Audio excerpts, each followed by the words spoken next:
What a life, eh, freak?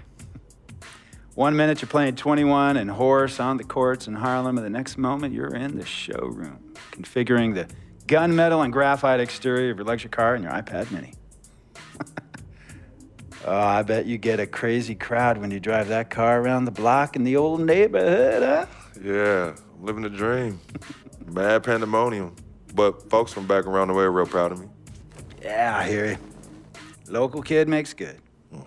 You know, it kind of reminds me of when I took my tech stock public and I rang the New York Stock Exchange bell and my mom's friends called her up and said, "Maggie, is that your son on Bloomberg News this morning ringing the bell?" And my mom says, "Yes, sirree, Bob, it was him."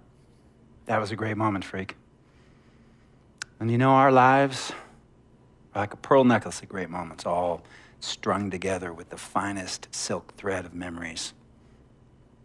And we have to be very careful how we cultivate those pearls and we thread that necklace. Does this meeting by any chance have to do with Vic Van Leer?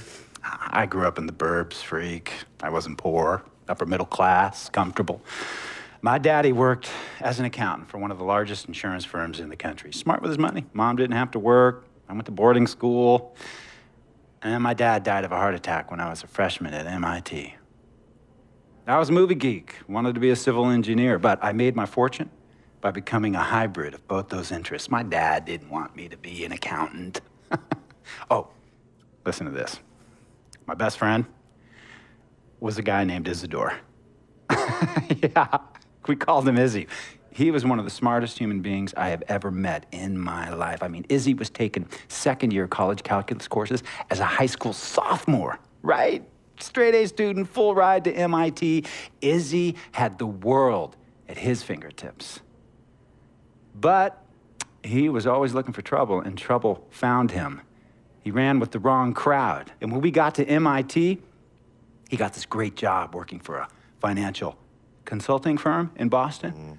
But every weekend, he would fly to Vegas. You see, Izzy had a system for counting cards in Vegas that had the big casinos on the Strip. Oh, it's stymied.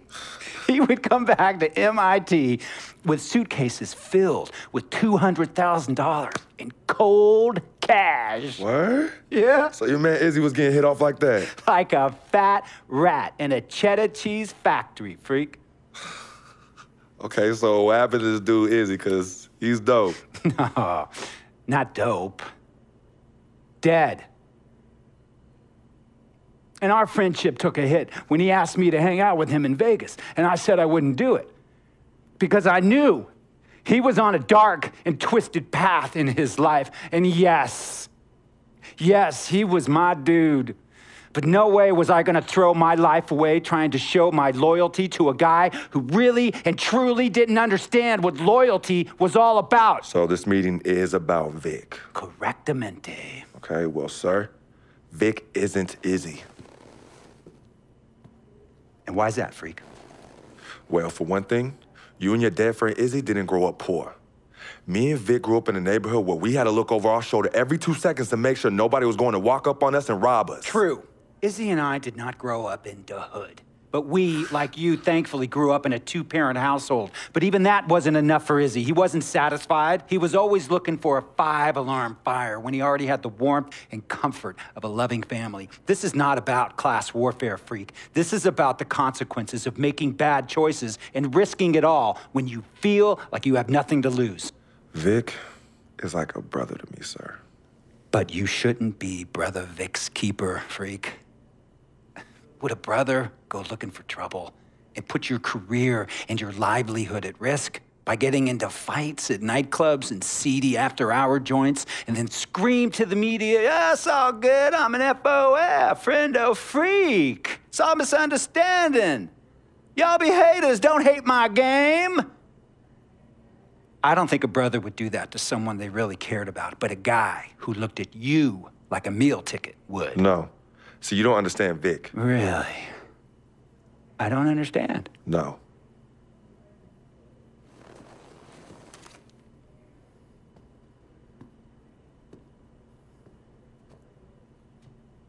Look, man, it was a misunderstanding with the guy in the next VIP booth. His honey started flirting with me, So naturally, I started flirting back. Next thing I know, Captain Cornball's off my grill piece beefing. Next thing he know, he got a 2-piece and a biscuit under his left eye. Hey, I don't know who hit him. And it damn sure wasn't me. Hey, Captain Cornball's mad because I'm an FOF, friend of freak. Hey, but check this out though. He needs to train that hottie before he leave the house though. Yo, he's hotties ain't loyal, man. What's there to understand? Are you freaking blind? You know, I just want to know, how much did you pay your lawyers to make all this go away? Almost $100,000. Excuse me, son, I'm sorry, I couldn't hear you. I said I paid almost $100,000. Exactly. And if you keep riding shotgun with Vic, you're gonna go broke. Quick, fast, and in a hurry. Look, Vic is my friend, and I grew up with him. How many times I gotta tell you, sir? Freak, this is not a request. I am not asking you to do this. I am telling you to do this. And the first order of business is that Mr. Vic Van Leer is banned from traveling with you on the road. Vic is banned from the locker room. And Vic is banned from this arena. And if I catch this guy, Vic, in or anywhere near the facilities, Mr. Vic Van Leer will be arrested for trespassing. Are you serious, sir? Brother, I'm as serious as cancer. We all know that can be deadly. You know, when me and Vic were kids, playing summer tournaments at the Dome, we always imagined making it to the pros, right? And after the crowds left, just a street light was on the court, like 11:30, 12 midnight, even 1 in the morning sometimes. We used to practice player introductions, running on the court, giving dap, high-fiving the teammates. Vic, he would act as an announcer. You know, he would introduce me, announce my name on the loudspeaker, and the Jumbotron would flash my image like a little guy dressed in long shorts and a jersey. And now, fresh off his 3-game, 62-point scoring streak, the youngest player to ever do so in NBA history, Frequency Vibrations.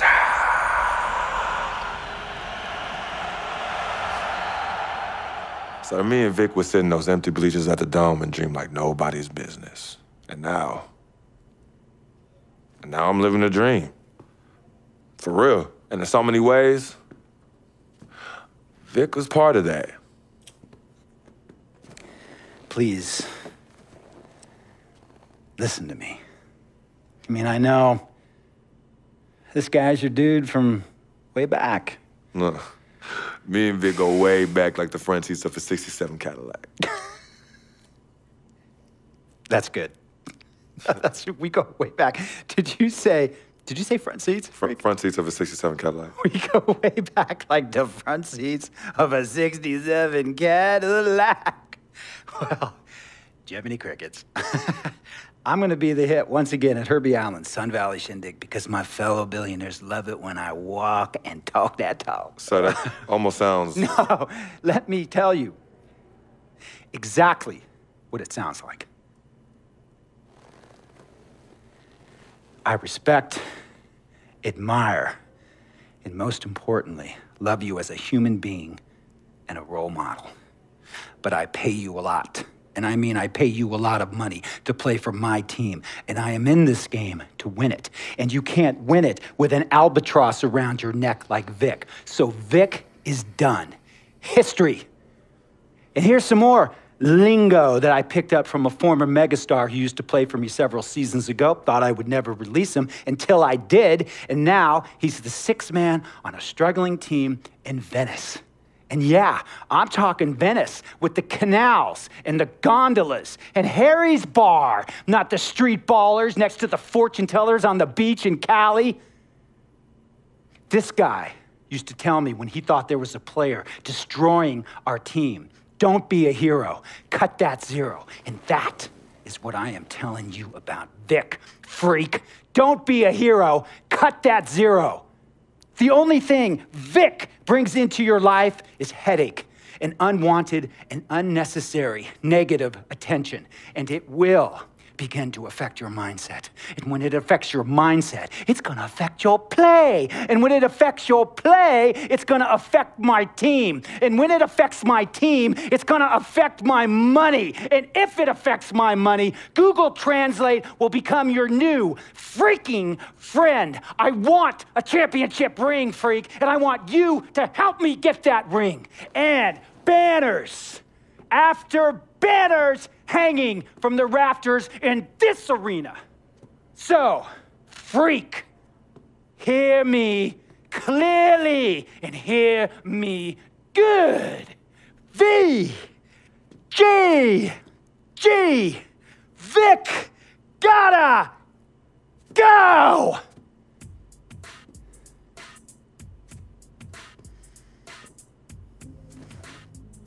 Handle your business. And remember, that contract you signed contains a morality clause, a very important clause that revolves around your conduct on and off the court, and how it can negatively impact my team. Now, I don't want you to have to learn Italian or Croatian as a second language. And hey, playing pro ball overseas, there's nothing wrong with that. But the arenas are nothing like this, nor will the money be the same. And on top of all of that, this is the US of A, the greatest freaking country in the world. Ask yourself, is Vic worth all that? Think about it. Think long, think wrong.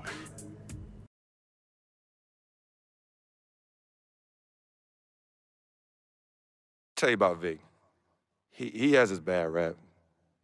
It's not, and I understand some of his judgments might shadow his actual character. He's not that at all. Man, Vic, let me tell you something. We actually, we have love for each other. We're brothers. Blood couldn't make us any closer at all. I mean, he has so much loyalty to me and to my family. You could see even Cece, has issues with him, but he still loves her. He still loves her.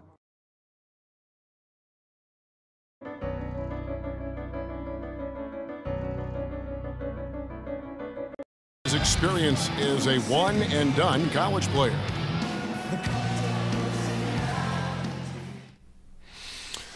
It was definitely a hard decision.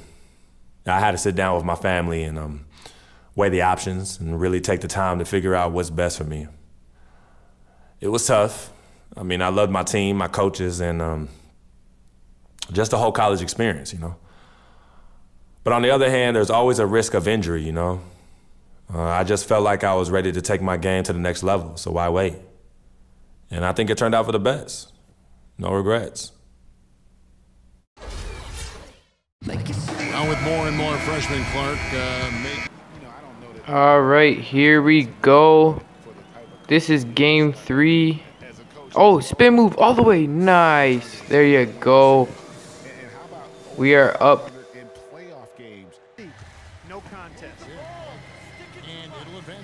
All right, let's get back on offense here. Drive all the way. Nice spin. Here we go. Giving it to him. Come on, that's got to drop. My player's amped. Nice spin again. All the way. Getting fouled again. I'm drawing fouls left and right. Here we go. Back on offense one more time. Ooh, crossing up. Oh, he's falling. Give me that. There you go. 83-62.